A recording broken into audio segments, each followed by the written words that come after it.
The law of the inner circle. Law number 11 is the law of the inner circle. And the law of the inner circle says a leader's potential is determined by those closest to him. Your potential and my potential is going to be determined by those closest to me. Teddy Roosevelt said in your notes, the best executive is one who has the sense enough to pick good men to do what he wants done and self-restraint enough to keep from meddling while they do it. Lou Holtz, who's a good buddy, one time said, John, here's the way it works in coaching football. If you've got a bad coach but good players, you'll have a losing season. He said if you have a good coach and bad players, you'll have a losing season. But he said if you have a good coach and good players, you'll have a winning season. And said, John, remember, it takes a good coach. In other words, it takes a good leader, and it takes good players. And a good leader is no substitute for a bunch of bad players. And a bunch of good players are no substitute for a bad leader. You got to have them both. Now, the law of the inner circle is one that I'm very passionate about, and I want to do a good job sharing this law with you. You see, I was 40 years of age, kind of not having a midlife crisis. I didn't have one. I didn't really have time for one. But I was 40 years of age, and I began to ask myself this question: why is it that I'm not achieving all that I want to achieve? I got in a couple of days of really kind of melancholy. I was a little bit frustrated. The reason I was so frustrated was because I just hadn't hit all of my goals. And when I began to ask myself why I didn't hit my goals, I looked at myself and I knew I was very disciplined. I worked hard. I have some gifts in the areas that I'm working. And I thought, by now I should be a lot better than I am. And then it hit me. The reason I wasn't hitting all my goals was because I didn't have a good team around me. That's when the law of inner circle really came to me. I formed this law at the age of 40 because all of a sudden I realized that if I was going to really reach my potential, I was going to have to reach my potential with people. Now, when I wrote the book, The 17 Laws of Teamwork, the first law of the law of teamwork is the law of significance, and the law of significance says one is too small of a number to achieve greatness. It's a great law. In other words, you can't do anything significant by yourself. So therefore, if you're one of these kind of people that likes being a self-made man, so once in a while people say, I'm a self-made man. They want me to congratulate them. I always look at them and say, oh, that's too bad. I hate to hear that. Because if you've made everything yourself, you haven't made much. You see, the law of the inner circle says, if you really want to achieve great things, you've got to bring people around you, this inner circle around you, these key players that really make a difference. And one of the things that's so exciting about team leadership, and one of the reasons I love teaching 21 laws is, as I've shared with you before, not everybody does all 21 laws well. And going back to an illustration I used on the law of navigating, if Chuck is a good navigator and I'm not a good navigator, team leadership begins to be huge. And what I need to do is I need to understand each one of my players and what their strengths are.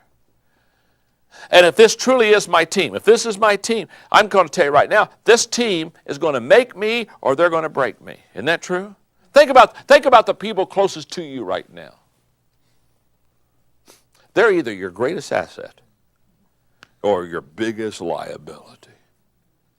And every once in a while I run the leaders and say, man, I'm telling you right now, I can't get my team to come along and they're not doing this. I mean, by the way, it's not any fun. Is it any fun to hit the ball and drag Charlie, hit the ball and drag Charlie, hit the ball and drag Charlie, hit the ball and drag? After a while, don't you just want to hit Charlie?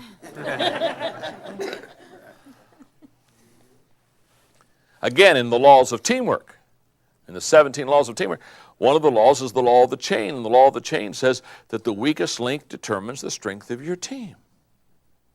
You've got to have a team around you. You've got to have an inner circle. And the question I would ask you is a very simple question. Look at the 5 or 7. I'm not talking about everybody in your organization. I'm talking about everybody in your department. But look at the 5 or 6 key people. And ask yourself a very valid question. Are these people adding value to me? Or are they pulling me down? This is huge. Are they an asset? Or are they a liability? I've often said to your inner circle, they carry around the company, they carry around 2 buckets. One has water and one has gasoline. and a little fire problem, a spark of contention breaks out in your organization, your department or something, and they run over and they got these two buckets, one with water, one with gasoline. And how they use those buckets determine what kind of a problem you have when they're done with it. I mean, a lot of them, they'll take that fire, that water, and put it on that fire, and it all smolders out, and it's a little puff of smoke, and it's nothing, and you get done, you say, oh my goodness, that was no big deal. Or haven't you had people in your inner circle? They took that bucket of gasoline, and they saw this little spark of fire, and they threw that bucket of gasoline on, and when they got done, the city fire department was out. I've seen it happen many, many times.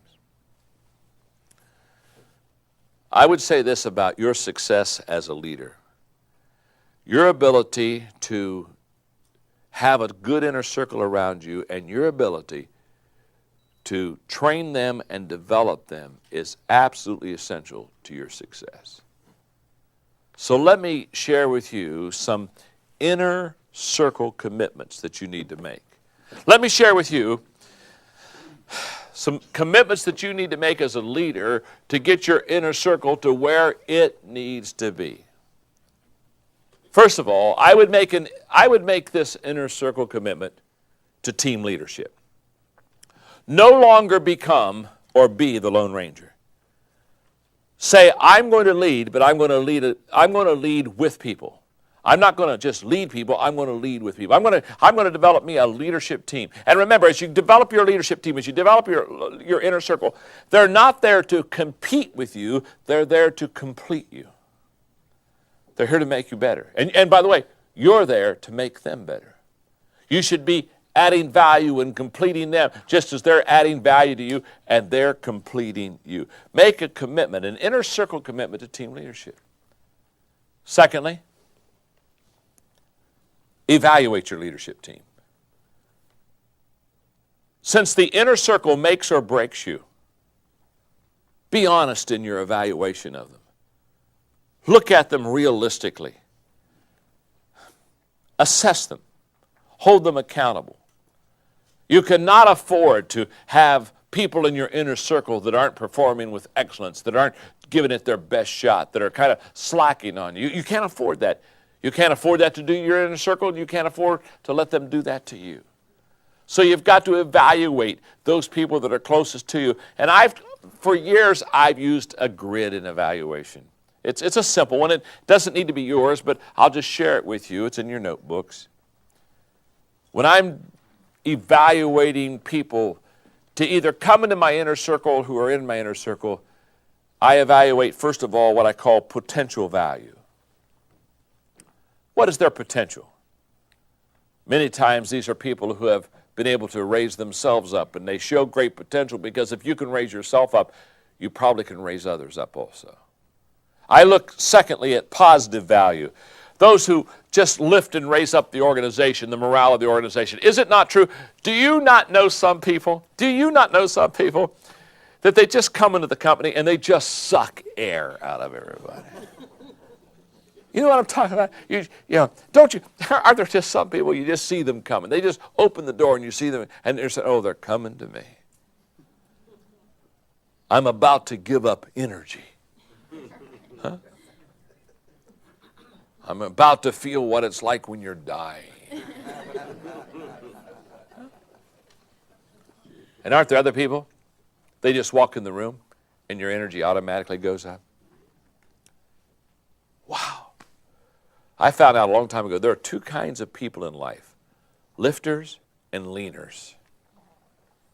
Wow. And lifters have the ability to just lift me up and help me to go to another level. And leaners, oh my goodness. You know, the leaning in the beginning isn't bad, but when it's after about 3 years, you say it's a lot of weight to carry. So I look at their potential value, I look at their positive value, I look at their personal value. I'm talking about myself now. I'm looking at what personal value are they to me. Can I look at their life and say, here is how my leadership is enriched because they are part of my life. I look, fourthly, at production value. Do they have the ability to raise up others? Do they have the ability to produce? And then the final evaluation for me is what I call proven value. have they done it for so long that there is a trust element here now that they just always come through. I'm getting ready for a big assignment, and so yesterday I sat down with my assistant, Linda Eggers, and I kind of shared with her what I needed her to do. In fact, she's doing it right now in her office because it's a large assignment for a group of business people that I'm going to meet with for the next 2 days.